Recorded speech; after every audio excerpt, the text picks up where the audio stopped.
keep running, with your shadow 1 foot before you. Keep running into the stories that carried you this far. So Suzi, Martin, Wendy and Isabella we've already heard from. And John we haven't heard from.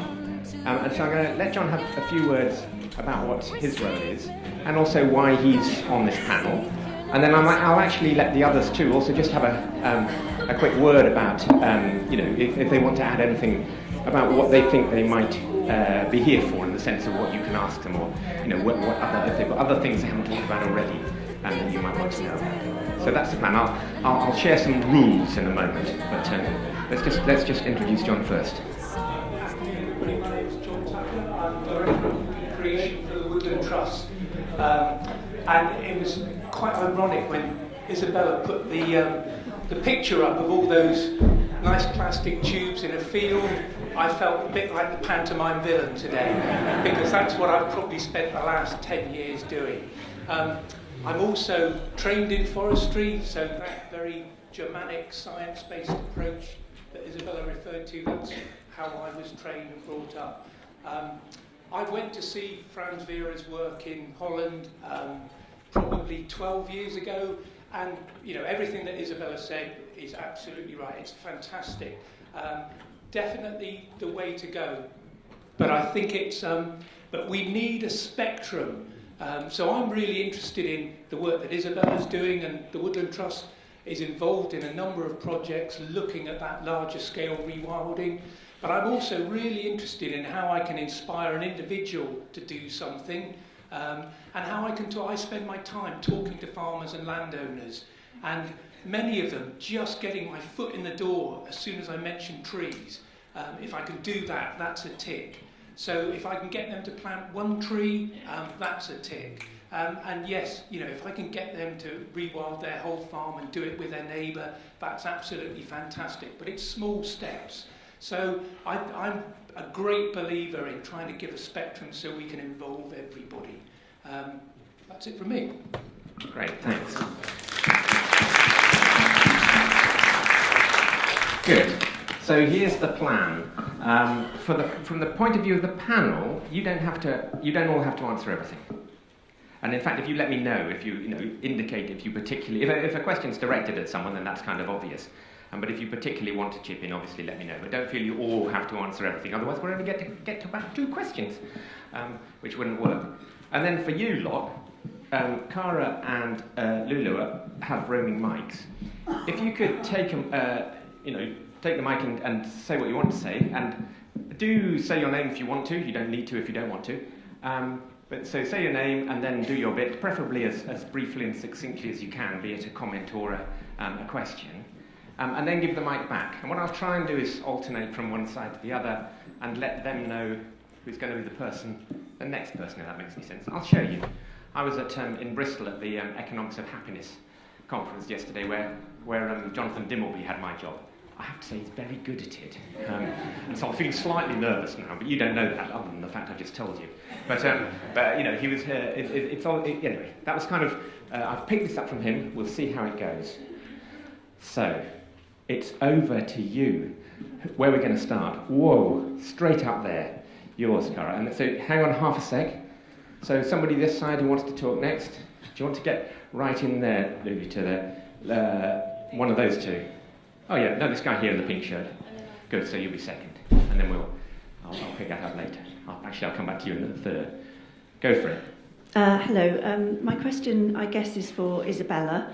I was incredibly inspired by your talk, your story, and I wonder whether you know is there a rewilding movement? I mean, how many farmers in this country or across Europe are interested and are trying to go down the same kind of route? Is it a movement that's happening, or is it still? It's a movement. And there's a wonderful organisation called Rewilding Britain, of which my husband is chair. It was inspired by George Monbiot, Rewilding Britain, but he doesn't actually have anything to do with it anymore, but his partner does, Rebecca. They have just announced 2 huge rewilding projects. So one is called Summit to Sea, from the top of Pumlummon Mountain in Wales, mid-Wales, to the benthic layer of Cardigan Bay. So it'll be the first proper landscape scale from the sea to the top of the mountain restoration. And that's involving smallholders, small farmers, landowners. I think the Crown has some land that's going into it. RSPB, Forestry Commission, and the Welsh Government have land too. So that is very much from a groundswell up project involving a lot of stakeholders, and it's going to be very, very exciting. And then there's Cairngorms Connect, another huge rewilding project in Scotland, which has just been announced. That's also got funding from the Endangered Landscape Programme. There's all sorts of huge things going on in Europe. Rewilding needs things of scale, really, to work to get system processes back. So there's huge things going on in Europe, but you can look that up on Rewilding Europe's website. The problem is we have about 30 million hectares of land in Europe about to be abandoned, or being abandoned as we speak. So an area the size of Italy. And the question is, if you just let it go, as I was trying to explain in my talk, it turns into closed canopy woodland. What we're losing in Europe, particularly, is the old wood pasture systems with the grazing animals and the pastoralists. That's all falling by the wayside, and that was mimicking the old biodiverse systems. So but post-Brexit, I think there's going to be a lot of exciting things happening, because we're going to see an end to some very skewed, bizarre farming subsidies. And we'll see, I think, smallholders, particularly on marginal land like ours, thinking about alternative ways of doing things. So we see a lot of people coming to NEP. We've started to see farmers joining farm clusters, so different individuals putting up their boundaries between each other to make bigger landscape scale restoration projects. So it's a movement, and it's really exciting. Thank you very much. Okay. Hi, my question will be aimed at Martin, that's all right. I just had an idea wondering about the nitrogen pollution. If you're in an area that's been polluted by this possibly inorganic nitrogen, is there a way over time of putting pioneer species or a certain type of trees to absorb that nitrogen and then take it away, or is that not possible because of the nitrogen, the microbial fungi is not there to take it away?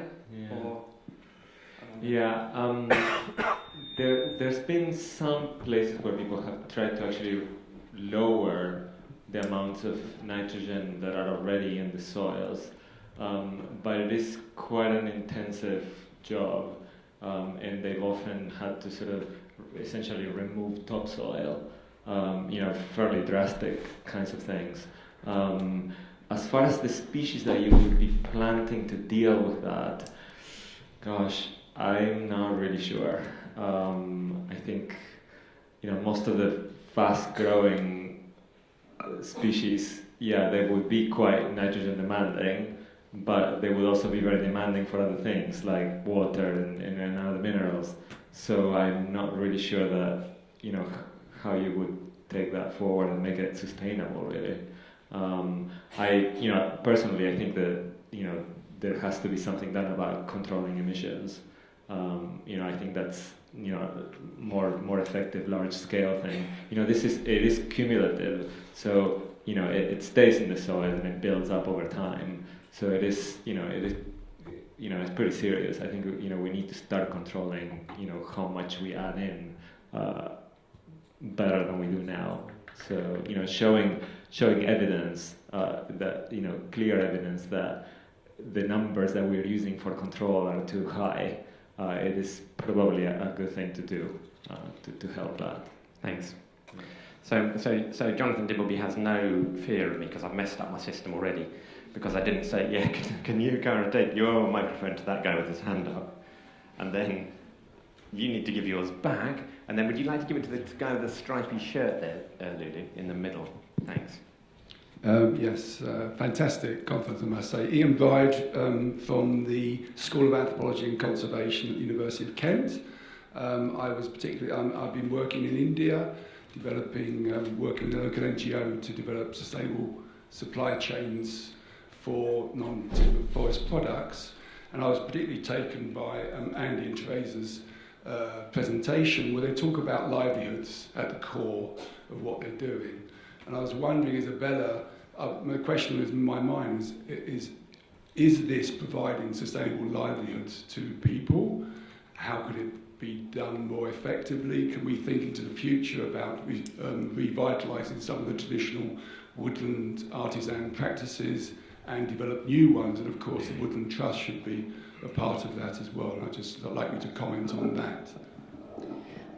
Absolutely, and I think it's, first of all, I think it has to be sustainable, rewilding. There's no point in doing it if it's not going to be something that is going to have a future economically. So for us, we are now sustainable because we have an ecotourism business, and is that okay? We have an ecotourism business. That's it. We have an ecotourism business. We sell meat, organic meat of the project. So I think both those income streams are very available to people who want to do something similar. And I think for both those things, we're just seeing the tip of the iceberg. I think as more the more urban we get, I think the more people are wanting to spend time out in nature, and real nature, where they can actually see and experience, life. So I think that will grow and grow, and I think also ethical meat. I think the vegan movement has done fantastic things, and I think that should also touch meat consumers too. And so eating less meat, but eating very sustainable and positive meat, so that meat is actually that's helping nature come back, is also, I think, going to be a growing market. For us, we have a lot of post-agricultural farm buildings that we're, with capital outlay, admittedly, but we are now converting those buildings into light industrial use, storage space, and offices. So buildings that just used to cost us before to keep the roof on in farming are now bringing in a rent. And the businesses that rent those buildings are now employ 200 people. So that's bringing back 200 jobs into the rural economy. So they're not actually directly employed by us, but that is jobs back in our area. So the pubs, the shops, the whole infrastructure is benefiting from that. I also see real opportunities for my beloved scrub, my thorny scrub, because I'm just thinking here today, I just have thought, well, we're in this age where we finally come to realise that the problem with plastics, perhaps we can go back to some of these species for our alternatives. So I think there is also perhaps a role for thorny scrub in creating jobs. Hang on a second there, so somebody else this side. Can I add one thing to that? Yeah, sorry. One of the other things that's notable about a lot of those thorny scrub species is they also are laden with medicines. And in a situation where we've been convinced that it's only the pharmaceutical industries that can give us safe medicines, actually, in cases of things like the elder, they are some of the only antiviral capacity of any of the chemicals are possible to synthesize. So I think I would add that as another aspect to the thorny scrub. Somebody else outside before we come to this one. One quick question? Yeah. Hang on half a second. So, hang on half a second, Martin. Let me just sort this. Yeah. Said. Cool.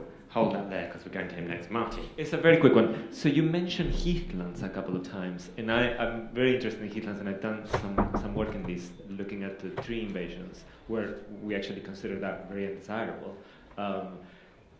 Do you want to comment on, do you have any of that coming up on any, perhaps not in your estate, but in other places where, how does rewilding, can that lead to, you need large browsers? I think so.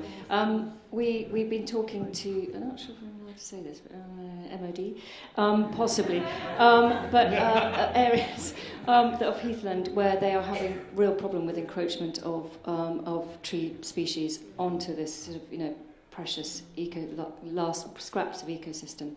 And bison is certainly a way to go. We've been to a wonderful project, I don't know if you know it, called the Kruisvlak in the Netherlands. It's small, so that's interesting too. It's only 350 hectares. Very sensitive sand dune ecosystem. Populations of rabbit crashed due to disease, and they began to lose these incredible flower-rich meadows with orchids and all sorts of things, and these shifting sand dunes got smothered in 2 bullying species of grass.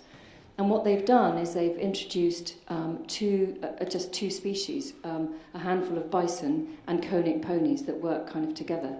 And those 2 species alone have taken out all those thuggish grasses. They've opened up the whole ecosystem again. You've got your amazing grazing lawns back with all your flora, but also you've got shifting sand dunes because the bison wallow and they make these patches in the sand, and then they move on. It's partly territorial, it's partly to get rid of the mites. And so now you've got the shifting sand, and it's much more biodiverse than even it was when there were just rabbits. So it's really interesting, and I think bring on the bison. Bring on the bison. Great, thanks. So the guy in the stripy shirt. This is a question for John. How can the Woodland Trust incorporate Isabella's experience into your planting schemes? Yeah, good question. So to a degree, we've started. So we're involved in the Summit to Sea project. We're involved in work up in Cumbria, for example, where we're just taking the first steps to work with landowners, doing very simple things like taking sheep off sites, but bringing cattle back. Totally different way that they graze and browse. So there's regeneration already started there. We're using natural regeneration on a new site that we've got near where I live in Kent. So it's slow steps, small steps, and we've got a long way to go. And I was sitting there. As I said, I went to Holland to see Frans Vera's work years ago, and I'm thinking, God, why haven't we moved as much as I would like to since then? We're still operating on that model of lots of tree tubes, and so we've still got loads to do. I was struck by the Redwoods video as well, about how much consideration they had given to thinking about water usage, about plastic usage, and about taking a much longer time span to do things. And I think the Woodland Trust and others, we're still in that, here's a target, we've got to get it done, and we've got to get it done now. And it's very difficult to break out from that. So it's a bit of that's a non-answer, I suppose, in a way. But yeah, it's, we're moving slowly, but it's very slowly. And there's lots more that we need to do. Thanks. But what's also excellent is that John's here and has been here all day. So that's part of the process, isn't it? So before I just come to you, let's have, is there somebody else kind of this side or in the middle? There's something slightly odd here going on, which is the ratio of men to women is about 5 women to 1 man, and we're getting a lot of questions from men. So, Lulu, do you want to give yours to Mandy in the middle next? You, sir. See, this is going to be the last man, though. Go for it. That's quite a privilege, that. It's just asking to John and to Isabella. Coming from Lincolnshire, there's a huge amount of land being used for crop growing. A lot of that has been bought up by very large sort of corporations, beeswax with James Dyson, etc., etc. Have either of you found ways to actually get into them, because they always seem to be we've just got to make as much money from the land as we possibly can? So the Woodland Trust has had some initial engagement with James Dyson and beeswax at a really slow scale at the moment. It's very commercially driven as far as we can see. It's not just people like that. You think about the church commissioners, for example. They are a huge landowner in the UK, and again, we've tried to have engagement with them about how we can look at things more sustainably, and they are incredibly commercial in their operations. I guess their argument is that they need the money for lots of good purposes, but I just think there is a better way to do it.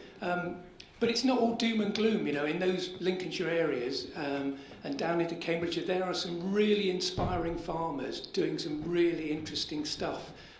Some of it's at small scale, so some of you have probably heard of Stephen Briggs down at Peterborough, got a fantastic agroforestry system there. There's a guy we're working with just outside Nottingham, David Rose, doing some really innovative stuff in terms of agroforestry, in terms of forest schools, with some really troubled youth from Nottingham, which has had amazing results. So, yeah, it's a struggle. There are some big landowners out there who are beginning to turn and think about doing things differently. But I just think at the moment, in terms of Brexit and what's happening, I think there are real opportunities to get a system that's going to try and support a much more diverse approach in the future.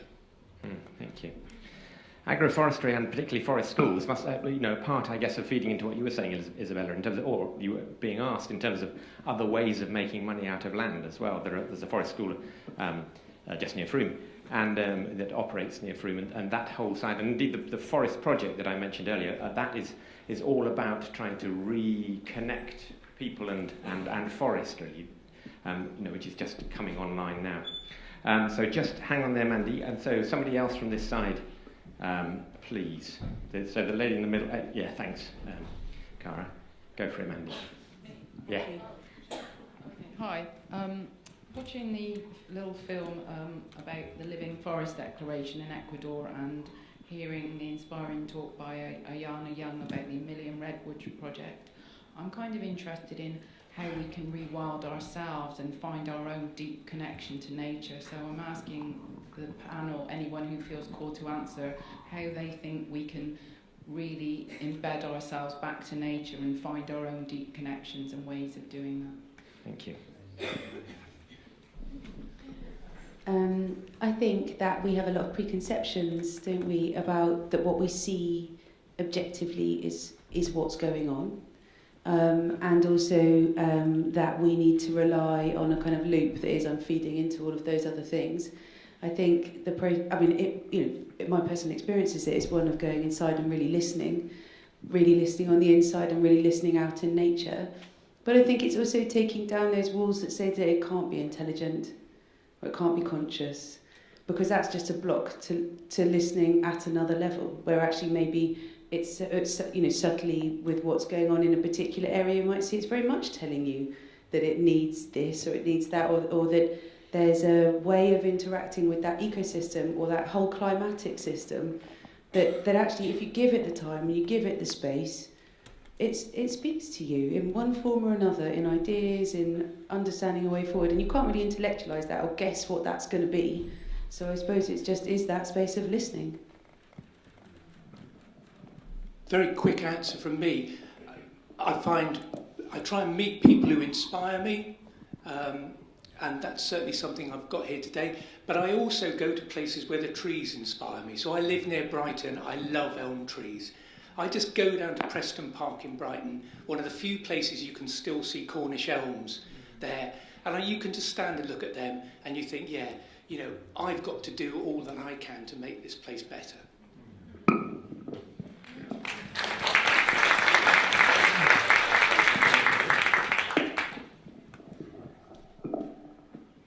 This may or may not answer the question, but I hope it's at least relevant. And picking up on something that has been said earlier on and alluded to by many people today, there isn't one way forwards. There isn't a map to this. And certainly in my case, I was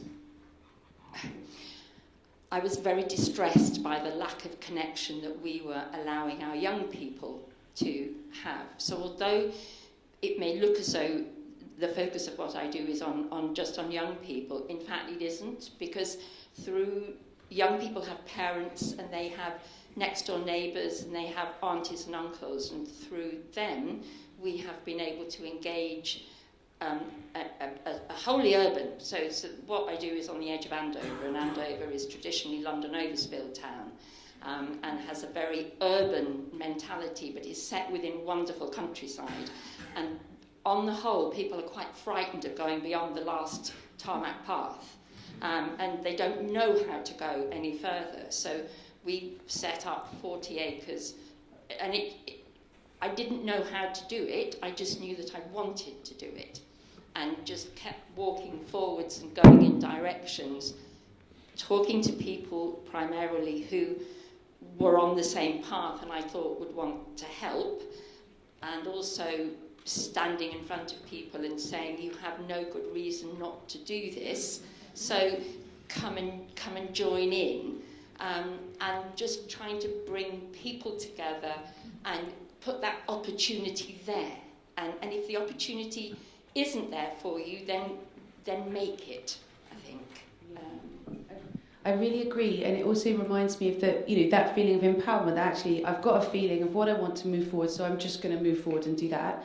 But I think it's also it is also about actually reading and doing the science and trusting that you can be intelligent, and trusting that you can. It's not just that nature is intelligent; that actually you can have confidence that if you go and explore into those areas intellectually or in other places, you can do that too. Yeah.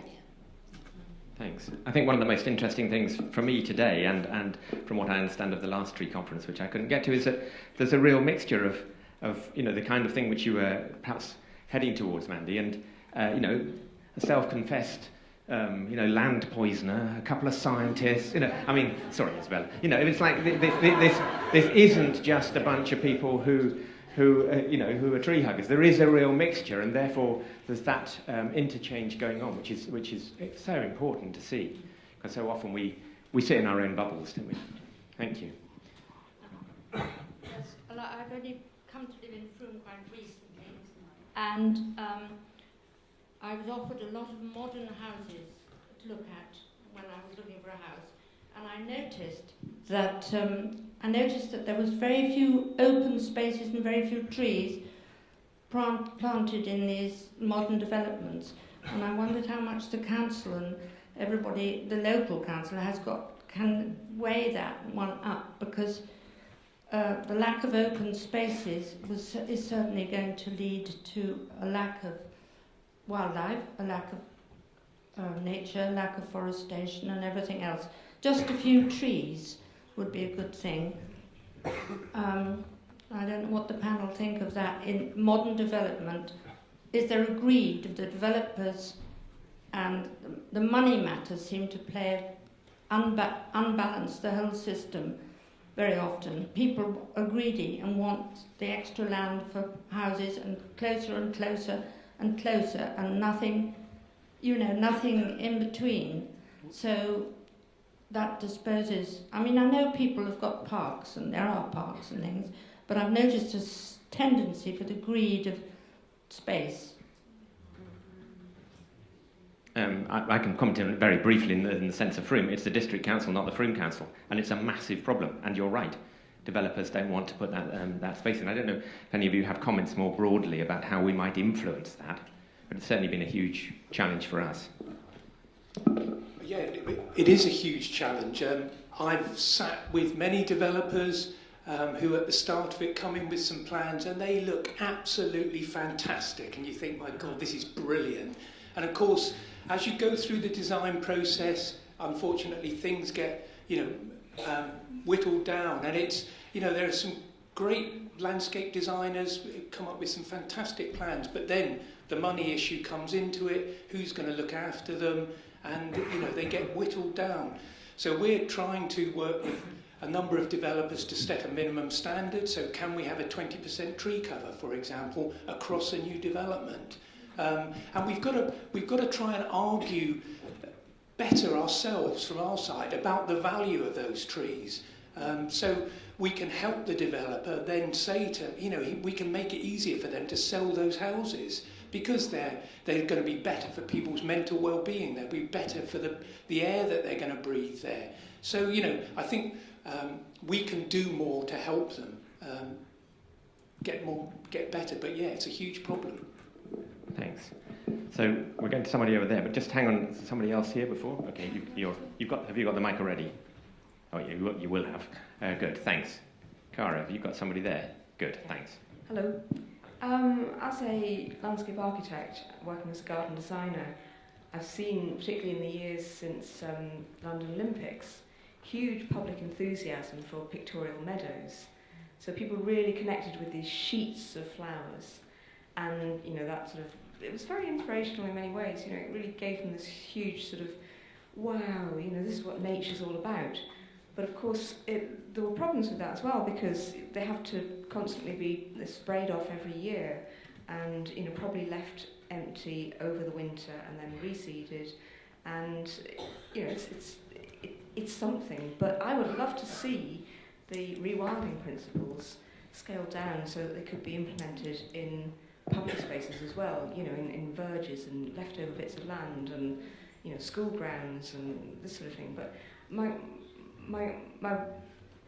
what I'm wondering is how do we enthuse people in the same way when we live in this culture that likes everything to be tidy and is generally sort of very hostile. I mean, the favourite conservation activity has long been scrub bashing. Let's get rid of it and then maybe put some trees in plastic tubes. So, what do we do?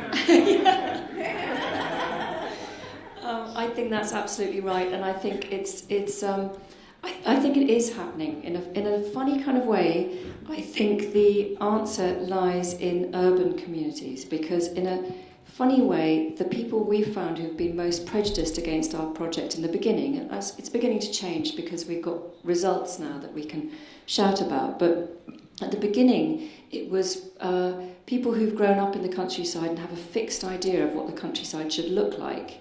And perhaps who've been looking over the garden fence and seen neat linear fields and fences and hedgerows clipped in September and all that kind of thing. They find the change very difficult, whereas young people from Brighton and London who visit us are completely a blank slate and they just think it's wonderful. And I think the more that young people particularly or anyone actually are exposed to just the sound of nature, the feel of life, and surround sound, bird song.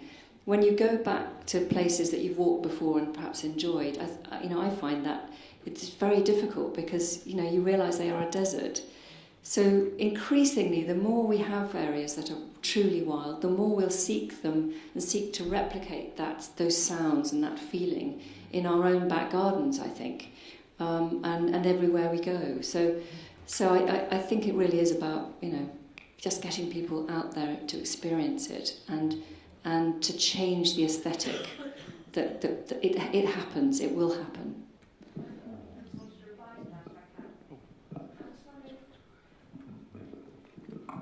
I'm just wondering if there's any way to have a sort of network of ambassadors for this, people who can go around and talk to decision makers in councils and in housing development companies and sort of thing, people who can really paint the picture, sell the story that you so eloquently shared with us. It's so exciting when you share it, and if we can spread that to people who otherwise might not have heard about it. Yeah, I think that's a wonderful idea. Perhaps it's something that Rewilding Britain might eventually take on. At the moment it's a tiny organisation and they're already kind of got their teeth into these two big rewilding projects. But I know in discussions with their trustees and board members, we've been talking about the need to get wilder places close to towns and cities so that you can actually walk out of your city straight into it. So that the so-called green belt actually becomes properly green. And so maybe that's something that Rewilding Britain could take on and mantle as it grows. But certainly I think there's room for definitely having people out there talking and pressurising councils to do more, yeah. Suzi. Well, I also feel like it's a level of personal responsibility. I don't think everything is all Rewilding Britain's job.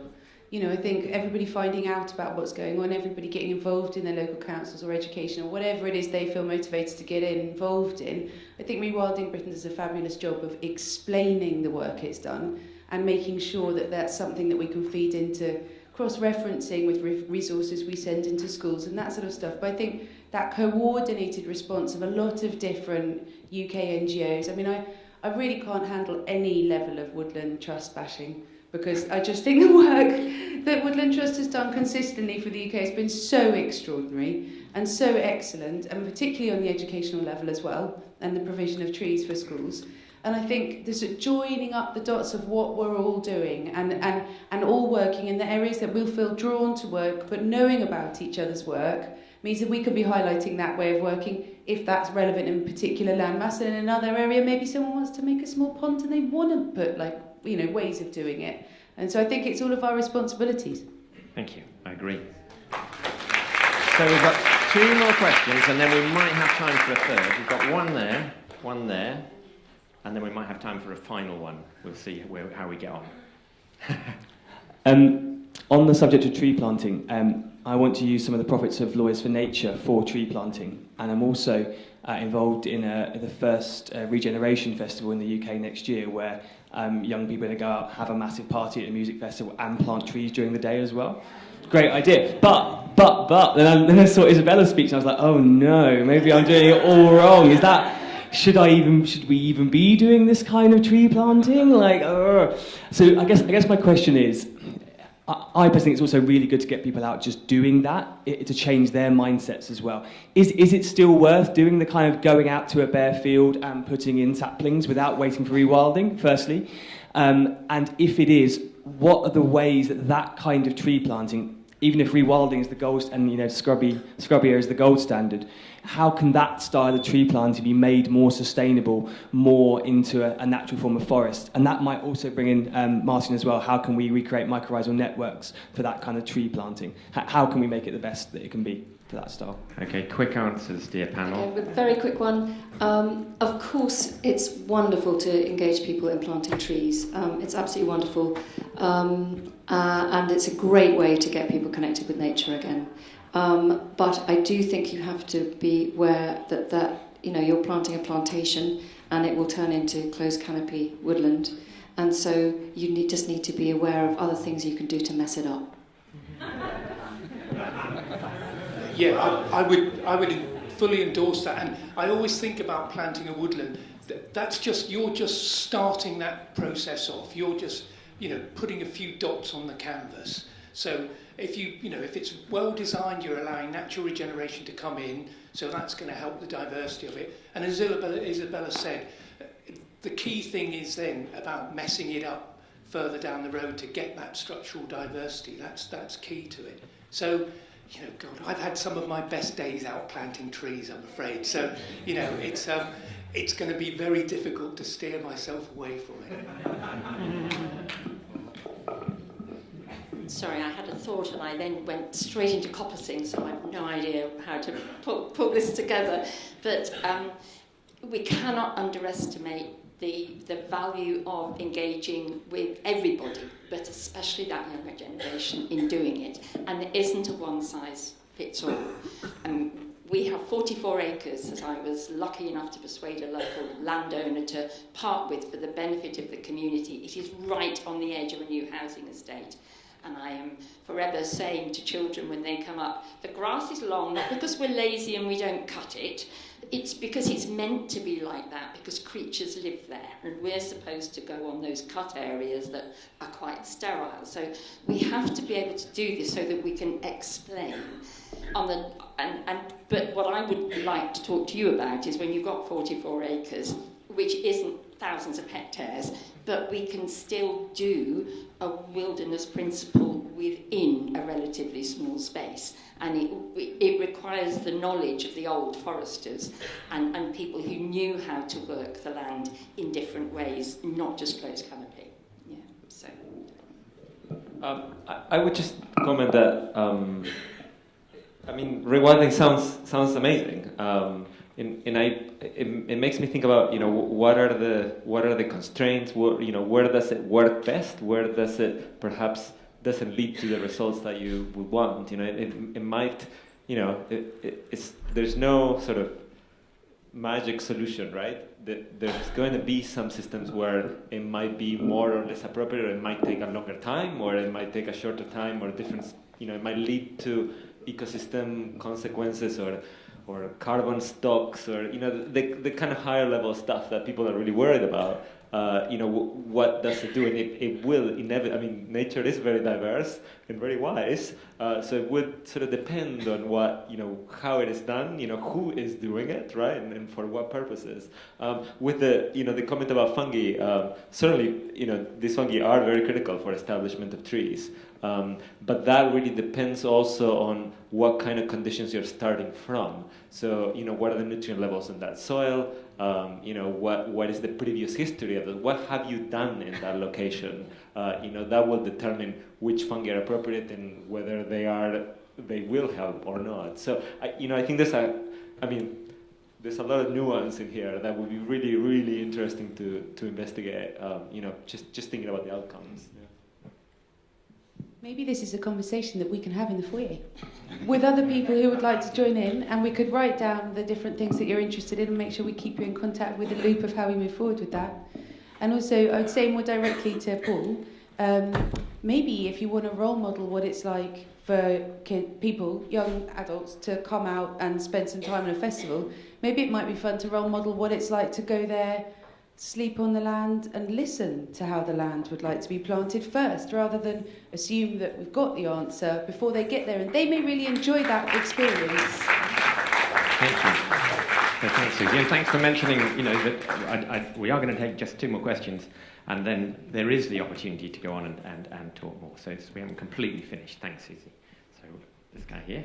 Hello, I'm Bo Walsh. I'm the local authority tree officer. So I thought, I better come. It's a Sunday. I could have gone to a friend's grandson's christening up in Sheffield, but I thought, no, I want to come to Frome and experience the tree conference. I just wanted to say a couple of things, really. What a fantastic day. Absolutely beautiful. As a tree person, I've been involved in arboriculture mainly for over 30 years, and this is a testament to how everybody does love trees. And I was going to say, the diversity of the speakers and the attendees today, absolutely fantastic, really rewarding. And I love the stories. The stories is what it's all about. We're creating stories, we're in a story, we can repeat stories. And some of the lovely things about rewilding, I can remember as a young man, my youngest sister asked me if I could plant a horse chestnut or a couple of conkers in the back garden. Little did I know that 15 years later I would have to get up there and prune the flipping things because they were too big for the back garden that we lived in. But rewilding and engaging and experiencing nature is what we all do. It's how we quantify it and qualify it, and the fact that we respect it and revere it, and it is part of us. We're not, as you say, we're not separate from nature. I've enjoyed a career in arboriculture and being a tree officer can have its challenges. Some of the things which we talked about today do overlap into other specialisms, planning being one, and it's a really long, dry topic which can get really boring. One other really positive thing I have been to recently was a green infrastructure seminar at Birmingham University, and it was fantastic because although it admitted that we're in a bit of a dark place, seemingly from the landscape and from ecology and from tree populations and from diversity, the first seminar speaker was a developer who was converting an old airstrip in Oxfordshire, and he said, yes, I'm a dark developer, but they ploughed in £1.5 million into putting in green infrastructure first. And it was just a joy to see that even somebody who's going to make money out of development was actually focusing on the value, those ecosystem services values that is coming more and more into discussions at higher levels, from district to national to international. So I think there is a bit of a groundswell of that value system coming in, and that incorporates all things. But I just thought the green infrastructure thing was very positive. But I'd just like to say thank you to all 3 people out there, because it's fantastic to be involved in it. It's so beautiful to see it presented so nicely. So thank you. Thanks, Bo. So Bo is one of the people from the district council who I think we as town councillors have a great deal of respect for and have had a great relationship with, and I hope you'll be able to work hard. For those of you who live in Frome, Saxon Vale, which is this big area in the middle of Frome, which is now owned by the district council, so I look forward to Bo putting enormous pressure on the district council to make sure that has the sort of green infrastructure you're talking about, which would be great to see. Yeah. Is it also worth mentioning that we do also need to keep a really sharp eye on what's going on at a national and international level? Yeah. Because Woodland Trust are obviously doing a great deal to profile the 68 ancient woodlands going to be affected by HS2, so we can get excited about the Northern Forest, but actually that's taking out pretty much, if not more, the biomass that we'd be planting with that potential 11 million trees. We've talked a little bit about the idea that if we have even one of our core species, something like ash, removed from the landscape, that's 150 million trees. In the UK, and the DEFRA tree health strategy is still only just leaning on that we're going to plant that 11 million trees, which they're also taking out in terms of other biomass.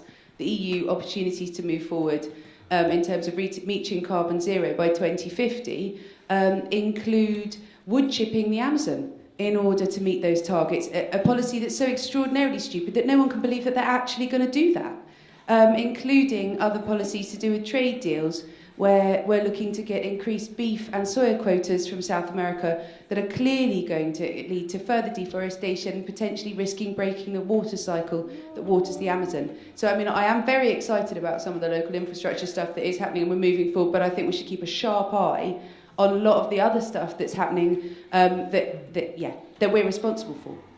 Thank you. So, finally, whoever Lulu's given the mic to up there, I can't see. Hello. Ben Moss from Bristol, big metropolis over there. I was at the Economics of Happiness Festival yesterday as well, conference.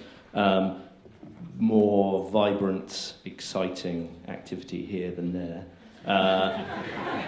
Maybe it's because I love trees. Maybe it's because I live in a field when I'm not working in Bristol. But there was a question that kind of came out of the Economics of Happiness, which is the neoliberal paradigm which is present throughout the globe currently is based upon the premise of homo economicus, where we are self-interested, rational, profit maximising.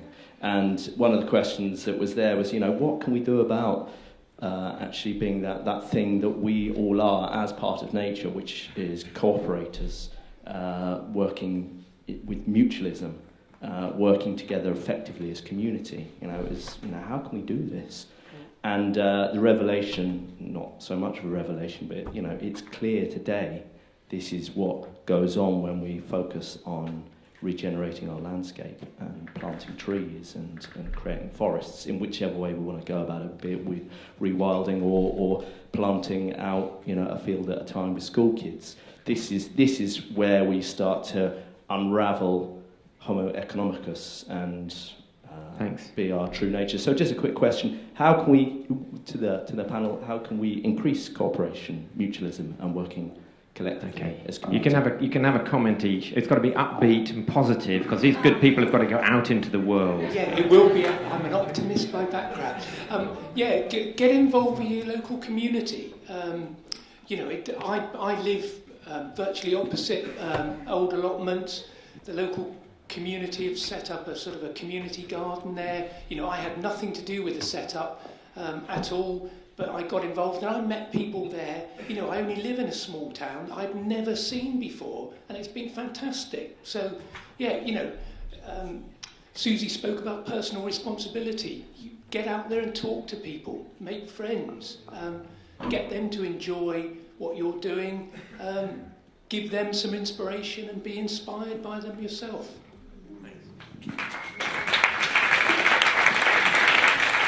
I think that's absolutely right, and I also think we often get asked, people who have a small amount of land, what should they do?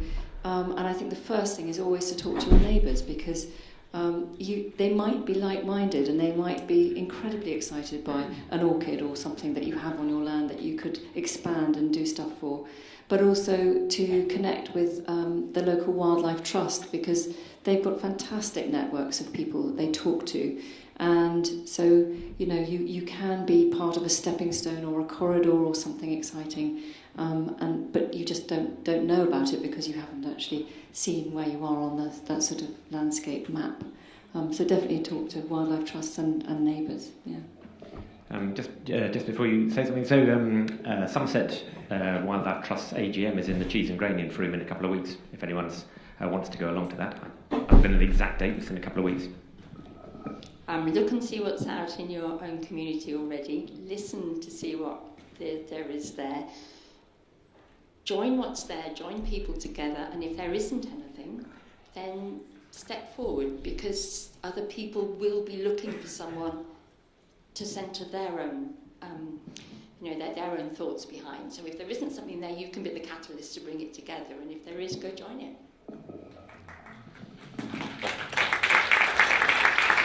I guess, here we're in a way sort of preaching to the converted, right? I mean, these are people that love trees, and they're spending a sunny Sunday here listening to people talking about trees.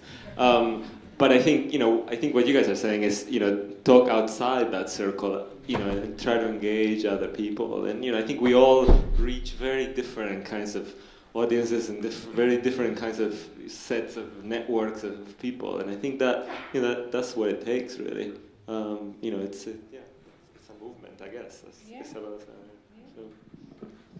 Yeah, I mean, I agree. I think if there is a revolution happening, which I feel like, from listening to the ramifications of Isabella's book and the ramifications of the requirements from Martin's work and all of these things, then it's a revolution of care. Maybe, maybe it's not going to be so obvious. Maybe not everyone going to be shouting. Maybe we just all really get on with it. Yeah. So, thank you very much for your questions and for your patience and everything else, and for being here. Suzi. Yeah, so it's the end of the day, and you get to leave really soon. But I do definitely want to say thank yous. But I'm not going to do a really lengthy thank yous because I got really caught in that last year. It got really confusing. In the guidebooks, programmes, there's a lot of detail around all of the different partners that we're working with and projects. On the website, there's even more detail, thanks very much to the lovely Dana Day, of other methods, practices, strategies, ways of working. And it'd be really great if we could be moving forward with you telling us stuff that you hear that you think would be really good, that we can contribute, making sure that we help you to find out what you're interested in, different partners, networks, groups, levels of ways of working. We really want to create a forum that helps you. Say, for example, you might feel like you want to do a bit of writing about this thing and that thing, and we could point you through some various different things that would work for a good article, and you could maybe put that up and publish that as a blog on our website. There's all sorts of different ways that we can be moving forward and supporting each other with that. Some of the obvious ways. Afterwards, we're going to go into the foyer. We've got a couple of hours. You're not obliged to stay, but if you're welcome to, it'd be really lovely just to have some little huddles, maybe looking at some ideas around education and reforestation or those sorts of things, and tell us so that we've got it written down. Charna Hall is responsible for making sure that she's got who's interested in what written down. But it'd be really great if we know before you go what it is you're interested in. So that we can make sure that we get in contact with you if we're doing something that's of a particular area or in a particular topic or theme. Additionally, we're exploring the idea of whether or not it's a good idea to support people to do tree conferences in their own areas so that they can bring in the people that mean that they can talk in a way that's bioregionally relevant to their area or country. And to that end, we're thinking that we'd make it so that we'd run next year's event, possibly in Stroud, as an open event, so that anybody who is interested in running a tree conference, they could watch how that works, and then make it so that and also support training over winter, which we can do online, we can do in various different, we've got opportunities to maybe run that in London, so that people have got all the information, infrastructure and knowledge, as well as sort of some experiential support if that's how they feel moved to work. And there's a number of different strategies, like people maybe want to know how they could do Wendy's project, or maybe people want to know how to do other projects. And these are all things that we want to support, making it so that people have access to.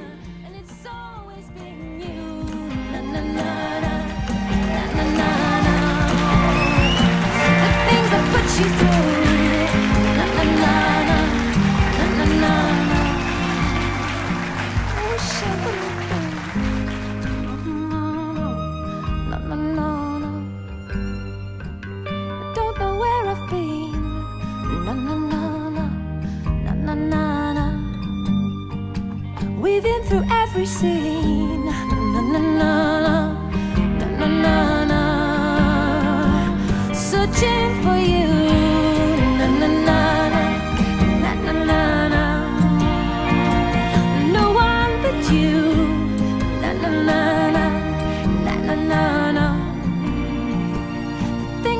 get you through. Na na na na, na na na na. It's always been you.